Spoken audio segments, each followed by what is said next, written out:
काल हिंगोलीमध्ये योग्य वेळी योग्य निर्णय घेईल. प्रकाश विधिमंडळामध्ये चर्चा करा. तर तयारी आहे का विरोधकांची? कशाची? देवेंद्र फडणवीस विधिमंडळात चर्चा करा, बाहेर माध्यमांवर चर्चा करण्यात. बिलकुल करू ना.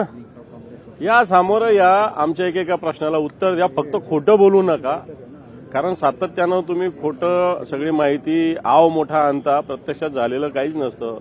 साप म्हणून भोई थोपटायचा प्रकार करत असतात.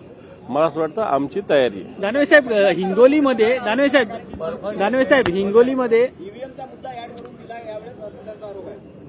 हे चला त्यांचीच मागच्या वेळेची भाषणं ऐका तुम्ही आणि ते झालं का एवढंच विचारा. बाकी काही माझं म्हणणं नाही. दानवे साहेब हिंगोलीमध्ये महिलांची शस्त्रक्रिया झाल्यानंतर त्यांना कशात एसटी महामंडळात माझ्याकडेची माहिती आहे 1300 बसेस भाडे तत्वावर घेण्याचा निर्णय झालेला आहे.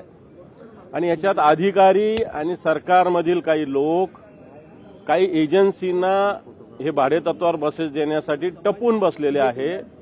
कारण मागच्या काळामध्ये विथ डिझेल जवळपास 47 रुपये किलोमीटरनी गाड्या उपलब्ध होत्या आणि आता विदाऊट डिझेल जवळपास 41-42 रुपयांना गाडी मिळते. याचा अर्थ डिझेलचा भाव 5 रुपये का फक्त?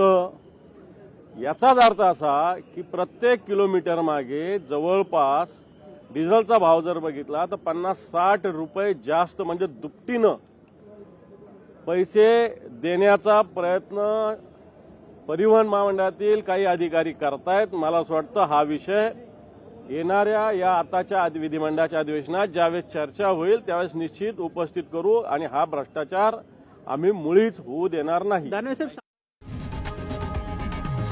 लोकशाही मराठी ऐका, पहा, जागरूक रहा.